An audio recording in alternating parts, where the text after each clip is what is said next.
Welcome to the Speckle Park podcast, where we look behind the scenes at the incredible breed designed to maximise profit, minimise inputs to build a high-performance commercial herd. This episode is sponsored by Speckle Park, bred for lasting performance. For first access to sale information, visit jadspecklepark.com.au and subscribe to become a Jad Insider. Hello, my name is Amy Dickens and I am hosting this episode of the Speckle Park podcast with our guest, Scott Purcell. Scott and his fiancée Tia operate their paddock-to-plate business, Bonkonia Beef, based at Merton in northeast Victoria, and selling their beef in the local region and into Melbourne. The first-generation farmers also market their beef at farmers' markets, so receive regular feedback about their products. They have been selling Speckle Park beef since November 2023 and have run their stud, Bonkonia Speckle Park, since 2019. So they're well placed to share about the market acceptance of Speckle Park beef. Welcome to the podcast, Scott. Thanks, Amy, and thanks for having us. I am a regular listener of the podcast, and to be honest, when you asked me to come on, I was a bit taken back listening to all the experts that have been on here. I feel like a bit of a drop in the ocean, but we'll give it a red-hot crack and see how we go. I have a feeling you'll be just fine, but thank you. Tell us about your childhood, Scott. Where did you grow up and what was childhood like? So I grew up out at Merrigy, just out of Mansfield, like at the foothills of Mount Buller. The old man actually had 100 acres out there, which seemed like a massive place when we were kids. And then him and the old girl split up and she moved into town, which we thought was the best thing ever as kids because we got to sort of have both benefits of living in town and hanging out with our mates and that and still go out to the old man's place and knock around on the motorbikes and go hunting and fishing and doing all that sort of stuff as well. So did all that and then I went to school in Mansfield, completed year 10 and then headed off into the workforce. So what was your earliest agricultural memory and did anything from your childhood inspire you to take the career path you chose? The earliest agricultural memory was probably my old man came home one day, got two brothers, and he came home with 3 miniature cows in the trailer. And he said, you know, I've bought you a cow each. I'm going to let you do what you want to do. You can breed from it. You can eat it. You can sort of make your own decisions. These are your cows to do what you want to do. So we, being the young larrikins that we were, we put them straight in the race and put a rope around them and just rode them pretty much until they were broken in. So that was probably one of the first memories. We were just, always knocking around with those cows. And that was probably the earliest one. So you didn't end up selling it? You didn't eat it? No, we did get some calves out of them. We put a Santa bull over them that we leased from the neighbours up the road and we got a couple of calves out of them and then, eventually I think we must have had a dry spell out at the old man's and they all ended up just getting sold anyway, but yeah. Fantastic. We had a similar thing when I was a kid. Dad gave my brother and I, or I guess leased in a way, 50 cull for age merino ewes. We had to buy a black-headed Suffolk ram. We bought them from the local school that bred them, and we had to look after that little mob. That was our mob. They were kept by themselves, and we had to do all the animal health and animal husbandry and what have you. And then when we'd sell the lambs in Inverell each September, we'd split the profits, and that was our pocket money, if you like. Yeah, that's the go, isn't it? Yeah. It was a great idea and really got us engaged. Yeah, spot on. Yeah. So I understand your family has always been involved in rodeo and bucking bulls. Can you tell us about that? So my old man used to knock around and get on a couple of bulls in his younger days, but more so my uncle Bo Purcell, he was a pretty handy bull rider back in his day. And of course, when we started riding their miniature cows, they'd always come out and make a big event of it in the cattle yard to get the stereo going. And he'd sort of announce us out of the chutes and that was pretty cool. So that really sparked a passion for the bull riding sort of thing. And then we started chasing the rodeo circuit pretty young, just sort of getting on steers and eventually junior bulls and then second division bulls as we got older. And I was never as good at as my older brother. He was really good. He went on to win a couple of Australian titles and Canadian titles and sort of rode all around the world. But I just sort of found myself getting injured and unable to work more than anything. So I went into the bullfighting side of things, like the rodeo clowns. And that was really good. Still just as many injuries, but at least I got paid at every rodeo we went to, so that was cool. And then from that, we started breeding a few bucking bulls. Always had a passion for genetics and stuff, so we were sort of importing some semen from them good PBR bulls that you see on TV from over in the States, and started off just putting them over these crossbred mongrel cows that we'd sort of bought from the sale yards and stuff like that. Yeah, eventually just sort of bred up a bit of a herd, always on leased country, because it was the old man didn't want them anywhere near his herd, obviously, so that was a challenge in itself. We're always buying the neighbours' floppy-eared horned calves that the bulls had sort of created and stuff like that. Yeah, so always right into the rodeo circuit. Yeah, I mean, met some really good people and lifelong friends from that as well. And it was a good hobby to have growing up, I think, yeah. So you mentioned earlier that you went through to year 10 at high school. So what did you do after that? Walk us through that journey of the start of your career. Yeah, for sure. So while I was at school, I was working for Corcoran Parker in Mansfield in the merchandise shop, and then out in the sale yards and that with Daniel Craddock as well. I really loved getting out and sort of helping him sort of work with the clients' cattle and getting down to the sale yards and that. That was a lot of fun. And then that was only part-time. And when I left school, the old girl said, if you're going to be leaving school obviously wasn't really my thing. I wanted out of there. She said, if you're going to be out of school, you need to have a full-time job before I let you go. And I was wagging school at home one day, and there was this mob of tree climbers working out the front, removing these great big pine trees, and I was sort of watching them swinging off the ropes and rigging these big branches down. I thought, that looks so cool. So I went up to the bloke and I said, do you guys do apprenticeships? And he said, oh, you're scared of heights or spiders? And I said, no, I'm not. He said, all right, we'll come in on Wednesday. And I was shit scared of heights and spiders, but, you got to sort of do these things. So I went in there on Wednesday and, that was my first full-time job. I started climbing trees. I was a tree climber then for 7 years. I worked for a couple of different companies. It was really good work. We did a lot of different things there. I got my cert free in horticulture through doing tree work, as well as all my climbing tickets, ESI tickets to work on the power lines. All confined space removals, advanced felling, all that sort of stuff, which sort of gave me the opportunity to work anywhere in the country, which was really good. But then sort of getting towards the 6th or 7th year doing that, I had my own herd of cows on leased country, and I just really, really loved working with the cattle, and I just always had a bit of a passion there, and I knew I wanted to be farming. I knew that's where my real passion was, and I didn't see myself climbing trees for the rest of my life, as well as my firstborn child, Bo, was born as well, and just living away from home, and that was getting a bit hard. So I started applying for farming jobs and had no luck just because I hadn't had any farmhand experience or anything like that previously. Had a real hard time getting all these jobs. I thought, how am I going to sort of get into this industry? So I applied for a job as a farm manager at a Hereford operation just out of Mansfield, and just completely lied on my resume about my experience and that, just to try and get it. Just sort of threw myself in the deep end for sure, and I got the job and went out there, and I just spoke to all the local guys around the area, and just I was treading water for a long time, but eventually got my head above the water, and he was really happy with how the farm was being run, and it ended up being a really good job. I stayed there for 3 years, and yeah, it was an awesome job. So what did you enjoy most about that first job on the land?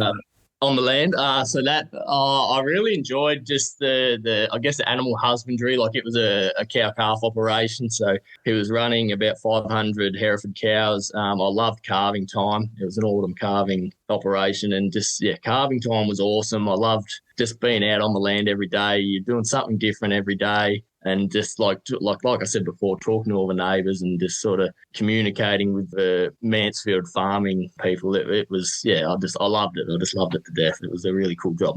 Excellent. Can you please share who's in your family and where you live now?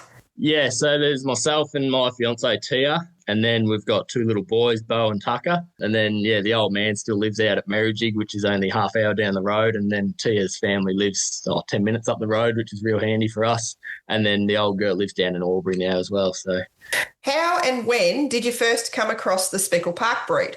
So it was when I was breeding the bucking bulls. I loved the colour, like the really colourful ones. And I went past this place in Mansfield. It was an accommodation place, and they had a couple of Speckle Park heifers in their front paddock. And I didn't know they were Speckle Park. I just thought, look at the colour of them. We could breed some real cool looking bucking bulls from them. So I called in there and I said, hey, mate, what sort of cows are these? And he goes, oh, they're Speckle Park. I said, oh, would you sell them? He said, yeah, I would. And so I ended up buying those two off him, and they were beautiful Speckle Park heifers, and I I really frown on myself now looking back at what I did. I put this big high horn, floppy-eared buck and bull over them and just bred these rank calves out of them. But they were awesome little heifers. But that was the first time I ever saw the breed. And I guess, sort of sparked a bit of curiosity towards them.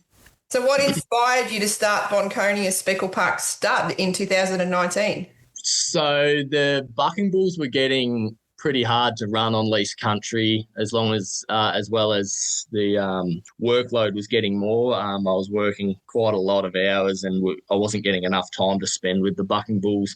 As you could imagine, they do require a lot of time and effort to sort of keep them where they need to be without misbehaving too much. So we decided to sell all the bucking bulls, and I really loved the genetic side of the bucking bulls though, and I knew I wanted to stay in, like being interested in genetics, and I wanted to start a stud. My family used to run Herefords up in the mountains, doing all the alpine grazing and that, and I was very close to just starting a Hereford stud just because it was the thing up here. Everyone had Herefords and I didn't like looking at black cattle every day, so I thought I'll go down the path of doing Herefords. And just before really sort of committing to a purchase in the Herefords, I went to a friend's place for a barbecue, and they had a home-killed Speckle Park steak on the barbecue, and we were literally just there for a beer and we chucked a steak on the barbecue. It was not an event of the steak or whatever. We were sitting down having a beer and we were eating these steaks, and like very quickly I was just like, sort of hold on a minute. This steak's just been slapped on two sides on the barbie. We didn't do anything special with it. We just literally just cooked it dry on the barbecue, and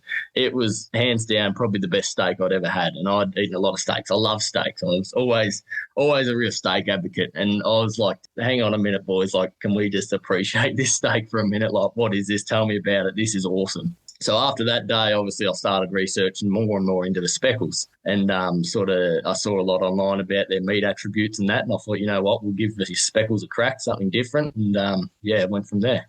Fantastic. All from that barbecue. All from that barbecue, yeah. Love it. So tell us about what led to you starting your paddock-to-plate business, Bonkonia Beef, and what are some of the key learnings from that journey to date?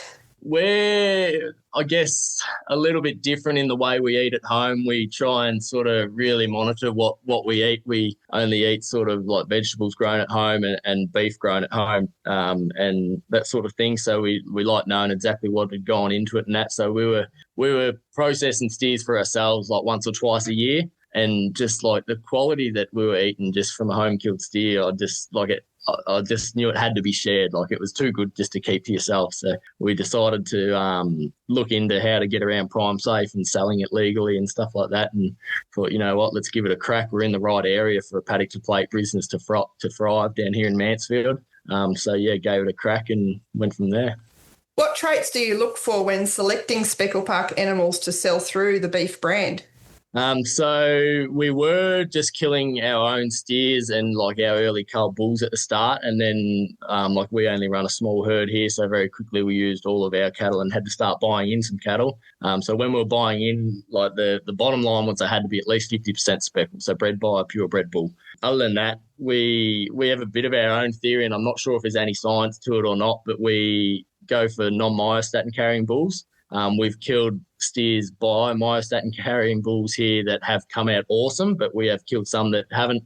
I mean, they've all been awesome. They've all had that same tenderness and the flavour that all the speckles do. They just don't seem to present, like they just present a little bit differently. So we try and get it by a non-carrying bull, and then obviously just the right age and weight to fit into our program. So like we're not killing hundreds at a time, obviously, so they need to be at home for the right amount of time to be killed at the right weight. And what are those carcass weight and animal age specs that you're aiming for at turn-off? So we try and sort of aim for a 250 to 280 kilo carcass. That just sort of seems to be the happy medium. Any bigger than that, my father-in-law, who's a butcher, complains about them being too big to me. So we try not to go too much bigger than that. But that sort of seems to be like a pretty happy medium sort of size for just getting like a nice steak, like a good gut filler, and not being too small or too big sort of thing as well. How do you market Bonkonia Beef, and what tactics have worked particularly well for you? We are very lucky in the sense that our word of mouth has travelled extremely well in the Mansfield area. As soon as we started selling it, it was pretty much selling itself. We had people coming to us without even trying, really. But other than that, we just use Facebook. Like, everyone's on it, and the odd person that's not on it, they're the old people that talk to everyone anyway, and they hear about it from word of mouth. So Facebook's probably our biggest one. We do a lot of charity events, and we do donate a bit of beef to auctions and different things like that, which always works sort of pretty well with people coming back from that as well. But that's pretty much it. We don't advertise too heavily. And farmers markets? Yeah, we do. So we do some farmers markets. They are awesome. Like, you see your same regular people every week in, week out. They come and get the same thing every week, and they tell you every week how good it is. But you also get a lot of new people, especially in a town like Mansfield. Lots of tourists and that travel, and they go back to their friends in Melbourne and start talking about it. And then, before you know it, we had a clientele down in Melbourne sort of demanding beef weekly as well, which was awesome. And how do you get that down there to them? Oh, it's a pain in the ass. Just on refrigerated freight, but obviously it's all governed by Prime Safe, so it's a bit of a waiting game from sometimes. But they're happy just to sort of take it when they can get it. But yeah, we just send it down on refrigerated freight. Where do you get your animals processed? We get them processed at Gather Coles in Wangaratta. They are really easy to deal with. They're friendly and they're happy just to take small numbers. We used to get them processed at Hardwicks down in Kyneton before they put a minimum kill limit of like 25 head or something ridiculous like that, which made it really hard for a lot of people doing what we're doing. But we're really lucky that Wangaratta's only just up the road from Euroa, where we cut and pack them anyway. So Gather Coles was happy to take them in there, and they've been really helpful for us. You mentioned your father-in-law's a butcher? Yeah, he is. So he's a butcher. He worked in export boning rooms for a long time when he was a young bloke, and then he went growing cherries for quite a long time as well. And when we sort of started our paddock-to-plate business, he was really interested in what we were doing. He loved looking at it, and it sort of, I guess it sparked his old passion a bit as well. And they went down the path of buying the butcher shop at Euroa, which has been probably the biggest help we've ever had, which was awesome. So. What do you enjoy most about operating your own paddock-to-plate business? Definitely talking to the customers. Like you said, those farmers markets, I absolutely love going down there on a Saturday morning and just talking to the people. Like it almost gives me the shits a little bit when there's a big lineup of people, which I know sounds criminal to say, but I love just sort of stopping and talking to every person that comes by for a couple of minutes and just sort of asking how the beef was that they bought last week, or just, hearing what they've got to say about it and if they change anything differently. And like, we get people come out to the farm as well, which is really cool. They love seeing what we're doing out there. And it's just, I love talking to the people. It's awesome. What feedback do you receive from your customers about Speckle Park beef? It's the same every time. They always they come up and they're like, those porterhouses we got off you the other week, or them Scotchies, they are the best steaks we've ever had. And I'm like, oh yeah, no, thanks for that. And they'd go, no, we're being serious. They are the best steaks we've ever had. And we've been eating steak for a long time. I'm like, well, we're getting told this on a week in, week out basis. Like, we must be doing something right here. This is pretty special. So I love getting customer feedback, and we've never had a single complaint, which is pretty special as well. Absolutely. And I love that, that feedback, quite intentionally, we've taken Speckle Park beef right through to chefs to make sure we're not, pumping up our own tyres, so to speak, because we've obviously got rose-coloured glasses. We're in the breed. And when you hear really leading chefs say, gee, that's the best tenderloin I've ever had, you soon know the answer. It really is something, isn't it? Yeah. Sure is. Yeah. What feedback do butchers in your father-in-law's shop provide about butchering Speckle Park carcasses? They absolutely love them when they come in. Like, they just they're easy cutting. He always tells me that it cuts like butter. They're small bone. Just they're so easy to break down and slice. Like, he's getting older and his hands get sore or whatever. He loves doing the speckles because they're so soft. They're so easy cutting. They're just so easy to deal with. They're like, before you even bite into them when they're cooked, they've just got a different kind of tenderness about them. Yeah, no, it's amazing. And it's consistently said exactly that, even after hanging for 10 days, the beef, the fat doesn't get hard like it does. Doesn't harden, that's right. Yeah, exactly. It's, and I don't know what it is, but it's definitely something there, yeah. So in your own experience, what makes Speckle Park beef so unique? I get asked this quite often, and it's so hard to answer because, like you say, you don't want to sound biased because it's your own product, but it really does have a flavour, and it's a hard to describe flavour. It's just different, and the tenderness is just different to like a real, like obviously an eye fillet off an Angus is tender, but like your porterhouse off or even your rump off a speckle, it's a different kind of tender, and I can't quite put my finger on it. Like you really need to have it in front of you, and you'll know exactly what I'm talking about once you bite into it. But it's just different, and it's all positive. Mm. No, we had sirloin only last night with guests. We've got ET here today, so we had our ET vet and two others for dinner last night, and we ate sirloin, Speckle Park sirloin, and we were just talking about the taste in the fat. It's almost like chewing a lolly. Oh yeah, for sure. The caramelisation and the flavour. Yeah. It's like eating lamb. You can just chew on the fat by itself. It's so good. You're not wrong. What does Bonkonia Speckle Park stud look like today, and what are your breeding objectives?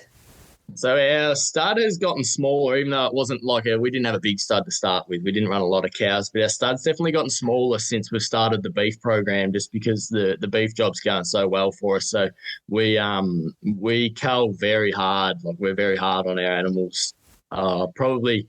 It's good to be hard on them, but because we've got a good avenue for them to go in the beef program as well, if we cull them early, we know they've got a place to go where they're still going to make some money for us. So the stud's gotten small. We probably still have 10 or so stud females, and we still put in a few embryos each year. And our breeding objectives, they've probably changed since we first started in the breed, and probably what started that would have been starting the beef business. So when we first started, I don't want to say we went down the wrong path. We went down a different path. So we were sort of selecting, trying to get them as big as we could and just really go for growth. But now, since doing the beef program, we know that that's not the be-all, end-all. It's not big cattle. It's, you need to be selecting for your IMF and just your good, moderate cows that are going to fatten easily and finish properly.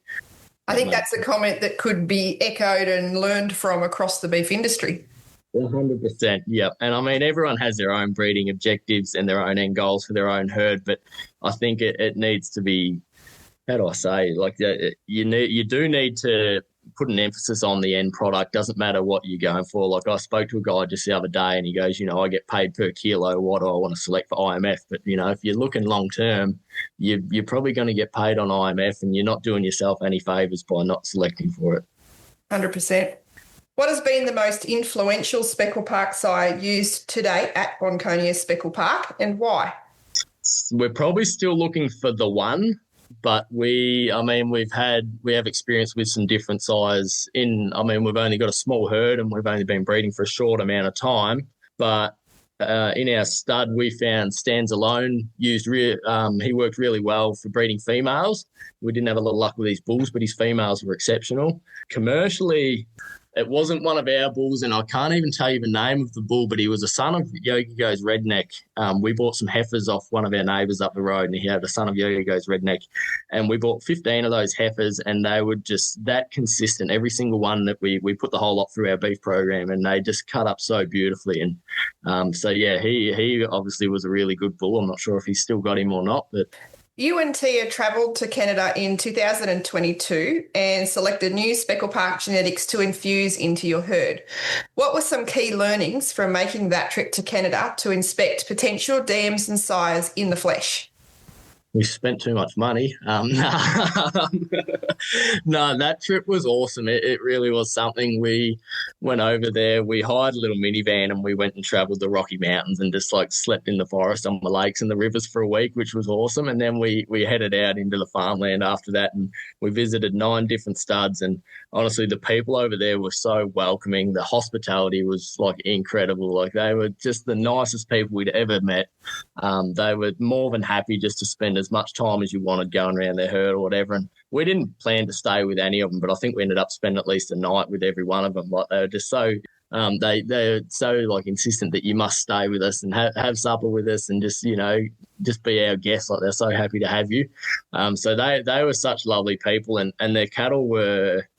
It was really cool to get over there and see the cattle that are talked about here so often. Some of the big name cattle over there. It was really interesting to see them in the flesh and just sort of make up your own opinion on them rather than just looking at the best photo they've ever taken of him and taking that as the be-all, end-all. So we ended up buying 30 embryos from Canada and bringing them back, and we selected them based on a number of different things, but we probably also selected them before we really changed our breeding objectives to being more focused on the beef side of things. Those calves have hit the ground now, and we are very happy with the heifers. The bulls were a bit all over the place, and again, I was probably a bit hard on them. A lot of them went into the beef program, but the ones we've kept are awesome, and we're actually a bit excited to offer a few of them in the spring as well for sale. So, for the podcast signature question, how would you answer the question, why Speckle Park? Probably the same as everyone else. I'll start by saying why not, but everyone has their own why, and I guess you have to find out what your why is. And for us, our why is that they're so versatile, they're so easy doing, like they look after us as much as we look after them. They've got a point of difference, and most importantly, they have a story. And like it's a story that needs to be told. Like we really do have a story in this breed that it's worth telling, and it needs to be told. Couldn't agree more. Yeah, and of course the beef is another why as well. Like obviously the beef is second to none, and the beef that you can create from a Speckle Park animal just off a grass finished diet is second to none as well. Sounds like a pretty good why to me. What are some of the main challenges you have faced and overcome in your journey with Bonkonia Speckle Park and or Bonkonia Beef to date? There's definitely been a lot of challenges. I guess like sort of starting as first gen farmers and building from the ground up. We've had a lot of challenges with just funding the whole thing. Like it's not cheap to get all the licensing and correct facilities to get around prime safe to sell your beef. As well as that, just like finding, like we don't own any land. All our operations done on leased land. So just finding the right land and the right people to work with that sort of stuff has been challenging. We have managed to do it all, which is awesome, and the people that we work with are awesome. And yeah, probably changing our breeding objectives sort of midway through, like after spending all our money on sort of making a foundation and then deciding we sort of wanted to go down a bit of a different path. That was a big challenge as well. Not only just to sort of work out what cows we could work with that we already had, but then to sort of find an avenue to get rid of the cattle that we didn't want anymore once we changed our breeding objectives, without sort of selling them to someone else for the wrong reason, like working out whether we're better off just sort of taking a hit here and culling them and moving on that way, or whether we can sell them to someone else with different breeding objectives, that sort of thing. What has been the highlight of your Speckle Park journey so far? Probably bringing my family together. It's been so cool for us just starting Bonkonia Beef, like the passion it sparked in my in-laws and my own parents. Like everyone's so interested and everyone believes in us like through and through, and it's so cool. And just being able, like I always said, I want to raise my boys in a farming environment, and obviously leasing land and stuff to make it work, you have to work a bit harder just to make your land work for you and pay for itself and stuff like that. So I'm pretty proud to be able to bring the boys up in a farming environment, and Speckle Park has just given us an opportunity to do that. And yeah, I'm very grateful of that and very proud of that. That's excellent. What should Speckle Park breeders be doing more of or differently to share the breed's story, and especially the commercial relevance of the breed? I think you need to share everything that you've got and share it with passion. Like talk to people with intent.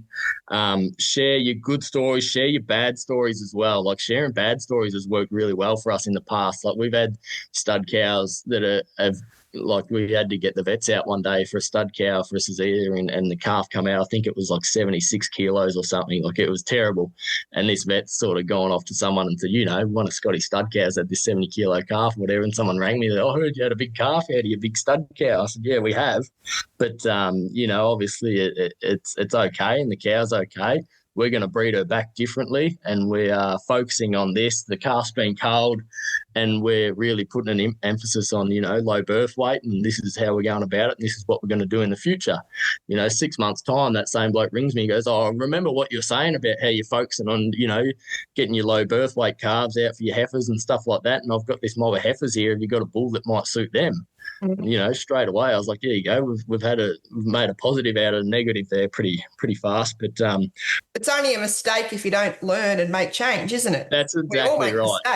everyone makes mistakes, and sometimes it's your own fault, sometimes it's not, and whether it is or not, you need to own it and just learn from it. But if you're talking about something, if you can talk with passion, as soon as you get a bit of spark in your voice and a spring in your step, people are interested in what you're doing. And if you can get them interested in what you're doing, like even if they're not going to do it straight away, they start taking notice of things that happen down the track, and it all starts going into their systems, and they eventually they'll sort of get a bit curious. And where do you see the beef industry in 10 years' time, and what should we do now as an industry to either propel us towards that end point or change course? I only see positives for the beef industry long term, pretty much because we have a product that sells itself. Like, who doesn't like having a big steak for dinner? Like, we're in a really good position there, but we're not going anywhere. What we need to do to propel us towards the end point or change course, I think it's sort of hard for me to say because I haven't been in the industry for a long time. But I do have an opinion, and I think that we need to, like the way everything's going with this, all the environmental stuff, we do need to place a bit of emphasis on environmental impact on farms. And again, I think, less days on the planet, early turn off, we're at a positive there with the speckle straight off the bat without even getting too deeply into it. Absolutely. What's the biggest challenge you're facing in your career right now, and how are you tackling it? Right now, so we are currently just coming out of our first drought that we have experienced, and it was very challenging, very difficult. We had to really scale back our beef output. We even stopped killing there for a month and a half just because we're grass-fed through and through, and we couldn't get the finish that we like on the steers with what we had in front of us. We fed out all of our feed. We just didn't get rain. We didn't get the autumn break. Winter set in, and we were struggling hard. We had to sell all of our commercial cows. We managed to keep our stud cows and the commercial cows that were carrying embryos.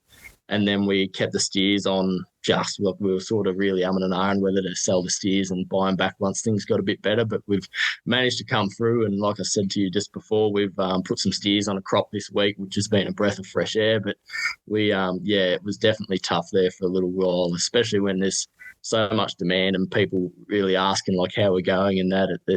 It was taking a toll, but we're on the uphill now. What's been the most important lesson you've learned in your career so far?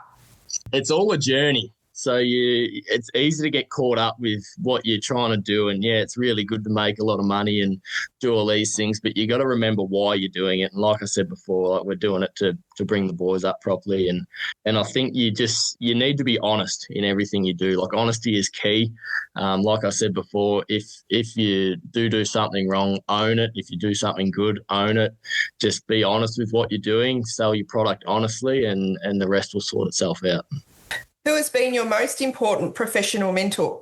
Probably my stock agent, Ryan Sargent from Elders in Yea. He's gone above and beyond for us more than what any agent would normally do for a client, I guess. He's been with us from the start of our speckle journey, and he's very pro Speckle Park, which is half the battle. I think once you've got an agent that's pro Speckle Park, you're halfway there. But even more so past that, like when we're starting up, I'm not going to lie and pretend that we're big, rich and famous. Like, we struggled a few times, and we tried to go in hard and buy some cattle, and no one would give us a loan or anything. And he was just like, you know what, bro, like, I know you're cool, just bang it on my stock car and work it out later. Like, he's always just gone above and beyond for us and helped us sort of achieve everything to what we've gotten to now. What's one piece of advice you would give someone looking to market their Speckle Park beef direct to consumers? I would say do it, 100% do it, but do it honestly and do it with integrity and do it properly. So don't just go out and start selling, your steers that you've pulled out of your paddock as yearlings and just start killing them and selling them as Speckle Park beef when they're not finished properly, and they're not a lot of people go out and sell grass-fed beef and that, and it's obviously grain-fed. And if you can finish your steers properly and sell your product honestly and with integrity, then you'll be successful. There's a big demand there for paddock-to-plate beef. If you can do it right, do it 100%. Good advice. What's one question that you wish I had asked you, and how would you have responded?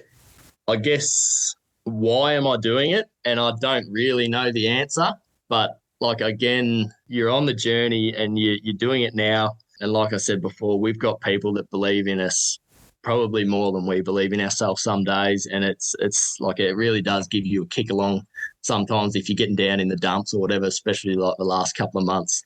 Even our customers, like we've had people ring us up and they're like, can we get some beef? And you explain what's going on, and they want to like prepay you and like prepay for some beef so you can buy some feed and stuff like that. And obviously we didn't do it, but people really just like, we've got a product that people want. And it's awesome. So you need to remember why you're doing it. And what is your favourite quote and why? My favourite quote is actually written on my mirror in my bathroom and has been for about 10 years. And it's take a simple idea and take it seriously.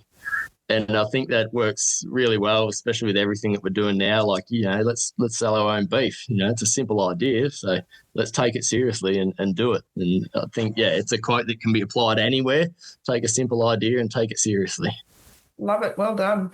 Well, thank you so much for being on the Speckle Park podcast. I've really enjoyed following your journey, especially as you have developed Bonkonia Beef, and I really love it when you pop up on social media when you've sold out at farmers market.